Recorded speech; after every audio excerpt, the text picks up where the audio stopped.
Hi, friends. I'm Nancy Fox. And I'm Elaine Doran.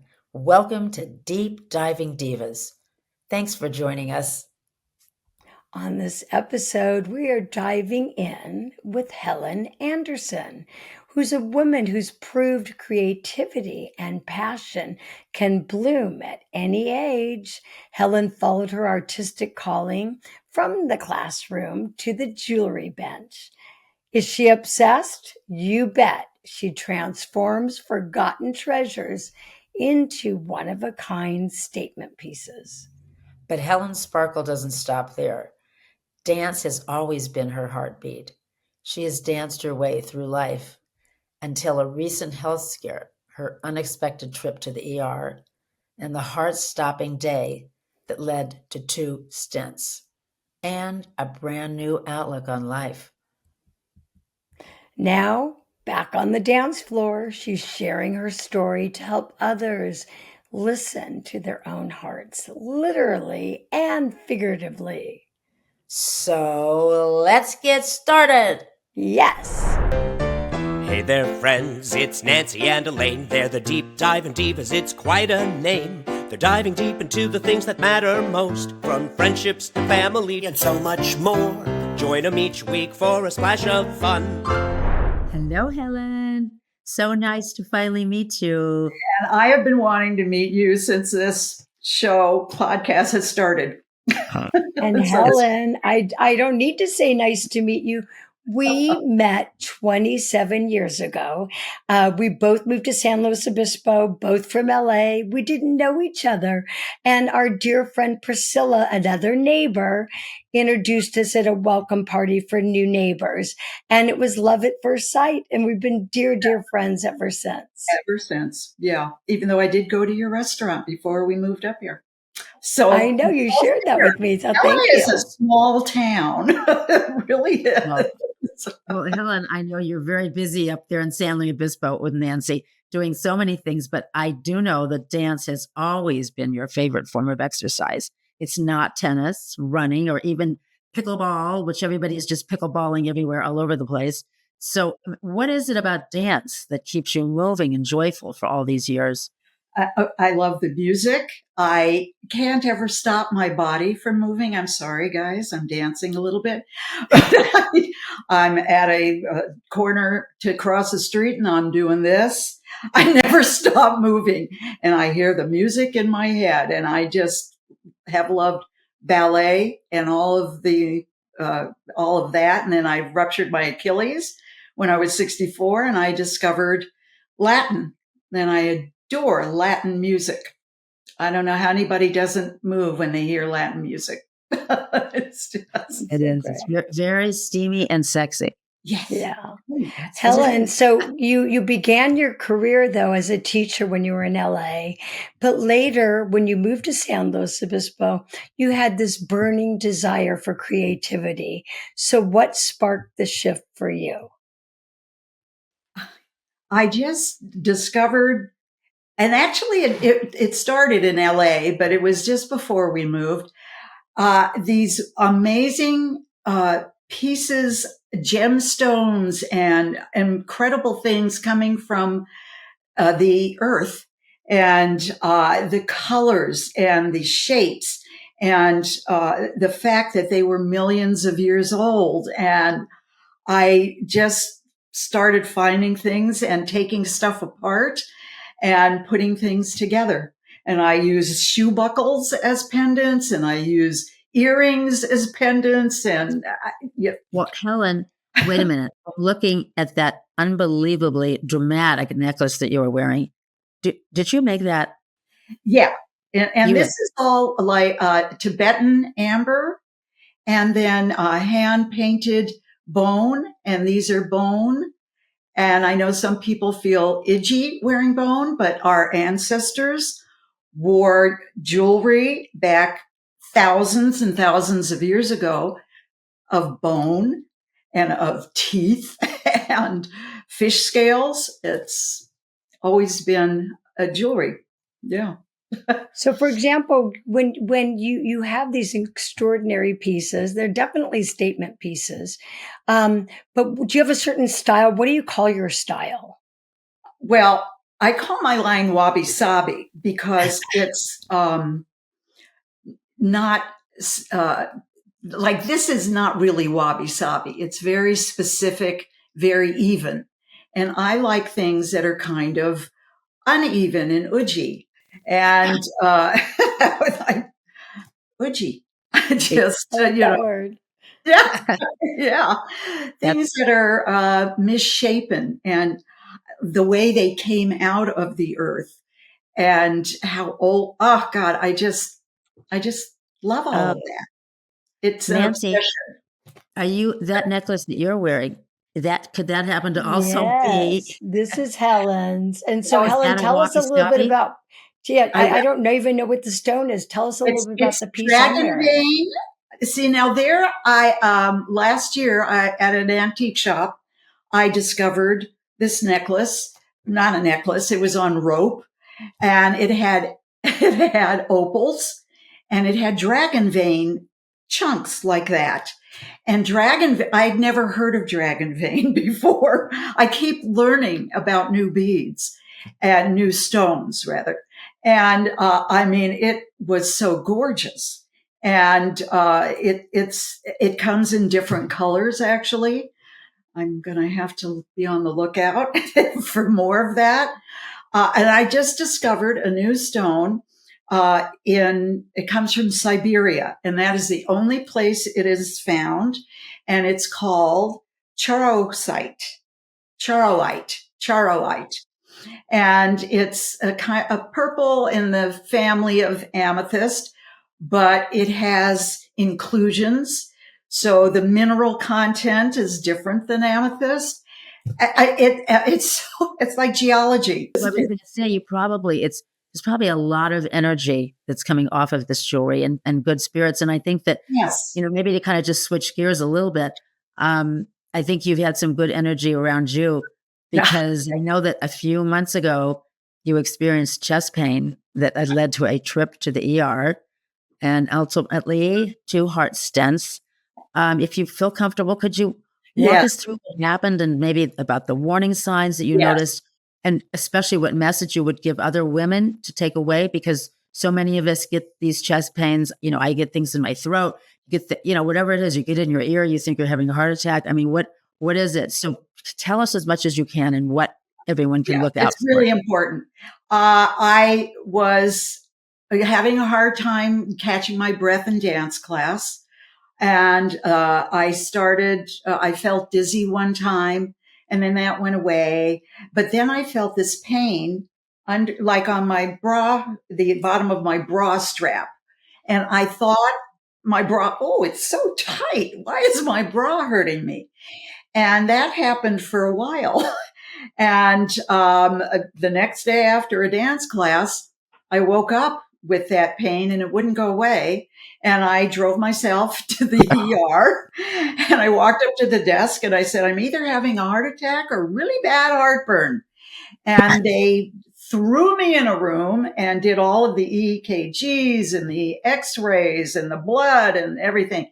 And a couple hours later, the cardiologist that was on call came in. I was in a twilight, so I was talking to him and he used a big TV and I'm looking over at the TV and I'm saying, oh, who are all those other people? I mean, I was chatting with everybody the whole time. So and funny. I was very lucky because my heart was not damaged. And so but I did have a closed artery and a partially closed artery. And that's what the 2 stents took care of. And that was Friday. I went home Sunday. I was ambulatory almost immediately because it didn't damage my heart. So, and I had indications months and months before and you don't know, you think, okay, I'm getting old. I'm feeling different things. Helen, at that was such a scary day. And I remember you text me right away and I rushed over to, after you had your angiogram and then the stents. But looking back, is there anything you wish you would have known earlier? Women's health and heart issues are very different than men's and the symptoms. So what have you learned? When you said you had symptoms for quite a long time, what should have brought you there earlier to the cardiologist? Well, actually, I was supposed to be on a statin. And I thought, I don't want to take it. So I didn't. So don't do that. Always listen to your doctor and take your prescriptions. Big, important thing. Mm-hmm. And if you have something that is different, I felt a tingling in my legs about a year before. And I had no idea what that was, but I'm assuming it was because I wasn't getting enough blood down through my legs. And it only happened a couple times for like 5 seconds, but you have to read your body, and that was different.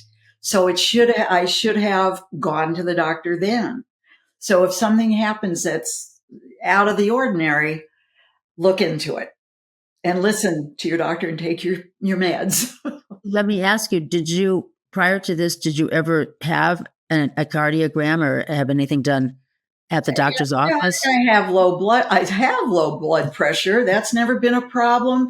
Right. I've had, tests and stuff. Nothing ever really showed up, but it is partially genetic because my dad had a similar thing, and he had a massive heart attack, and he ignored the signs for a couple of years. So we lost him fairly early. He wasn't that old. So what I'm hearing about this with your dad, and your dad was a pharmacist, and so he was around medicine like Elaine, your dad is a doctor. But in a way, aren't we all guilty of a little denial? We kind of like want to wish it away, ignore it, thinking it will go away. But the reality is it's always better to be proactive and make sure that you check things out. Absolutely. Don't wait. I mean, you're going to go anyway because it's going to get so bad that you're going to have to go. So go early before it gets to the point where you maybe can't survive it. Go. It is. It's that denial, and then you wonder sometimes if you're just going to be crazy and you're going into the doctor and they'll tell you it's indigestion or something, but maybe that's okay. Take that chance. Or I think it's a much better way to go. So what? So false alarm. By the way, we're all hoping for a false alarm. Elaine, I had a scare last year. I had an abnormal EKG, and my doctor, a cardiologist, kept putting me through a battery of tests because it wasn't going away. And I ultimately had an angiogram. But guess what? I'm fine. So it's like, you know what? I would, in my wildest dreams, never thought I had to go through that battery of all the stress echoes and the dye and all of that, and then ultimately the angiogram. But I'm so happy that I'm good, and I let my doctor lead the way. Nancy, you guided me too, because just a few months ago, I started with, kind of thinking it's my bra. Am I getting fatter? Are the bras too tight? Is this the wire? I mean, everything else, and just forgetting about it. Yeah. But didn't pay any attention. But when I just went in for a physical and everything was fine, at the end, my wonderful gerontologist, and I suggest that all women, if you have a gerontologist in your neighborhood, my internist moved all of us that were 70, time to go to a gerontologist. And I just really love it. And she's like about 40. She happens to love older people, so she loves that practice. But anyway, at the end, she listened to my heart and she goes, Elaine, your heartbeat is like 48. It's so low. And so, they did an echocardiogram, not an echo, they just did, the cardiogram. And, they did some other tests, had me wear a heart monitor for 2 weeks, which I was really glad about that. They just stick this little thing on your chest. It's amazing. And you just, click, click, click, like you're, playing a video game. And every time you feel something. And it turned out after 2 weeks that everything was okay. Yeah. But really, and it still makes me conscious all the time. So if you can ever get a monitor or something like that, just do that. You know what I learned today from both of you? I never, I know that, like I said, I know women have different symptoms than men, but what I didn't know was the two of you said you felt like your bra was too tight. Yeah. That is wild. So women out there, if you're still wearing a bra and it's really for no explained reason, it's feeling really tight and you're peeling off, you might want to go get it checked out. It's a good reason to wear a bra. Arm thing and in the back and stuff, but I think but ours is different.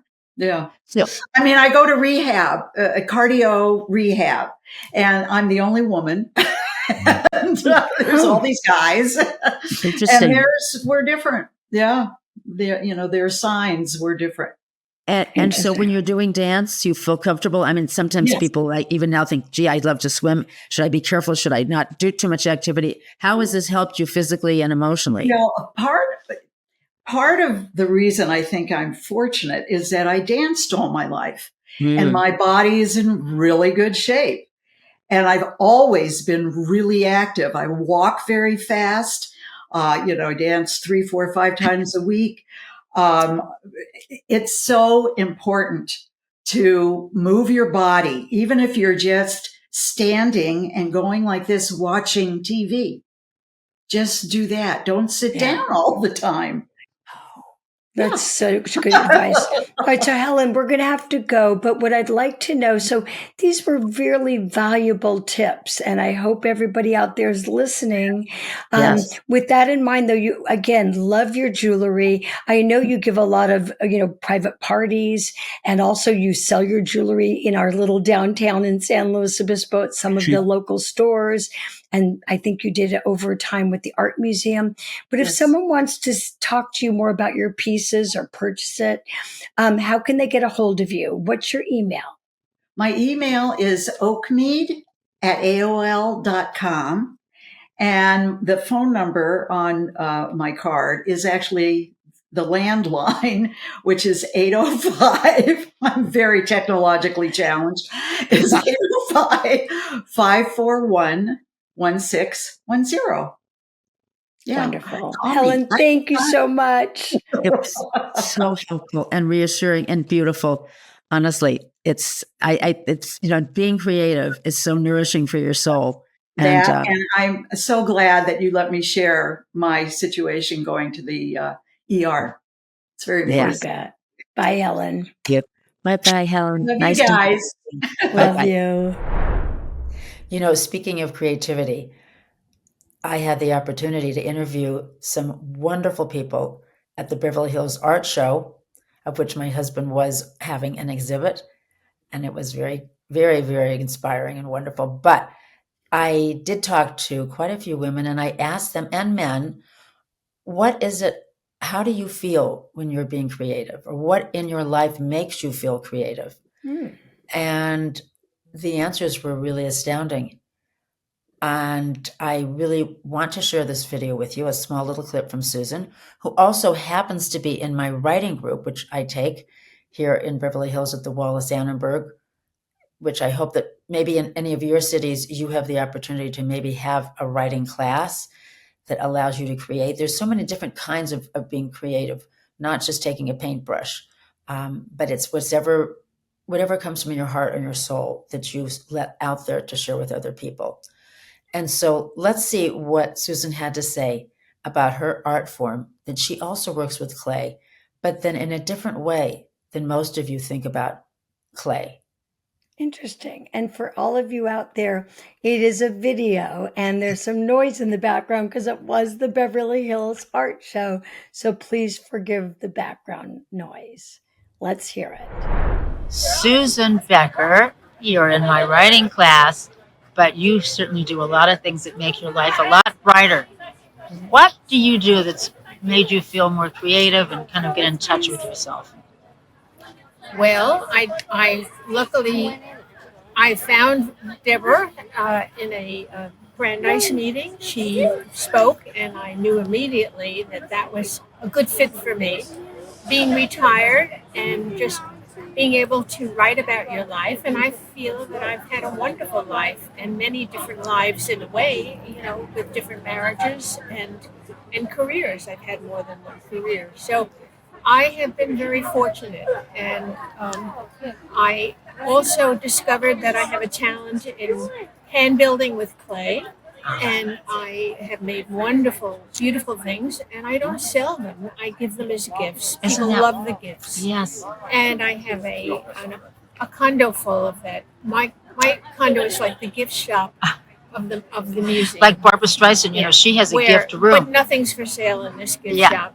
That's So you have to, I'll give them as gifts, anniversaries, whatever. But tell me how you feel when you're making your wonderful pieces. What Well, does it do for you? it's trial and error, and sometimes things come out, and sometimes they don't.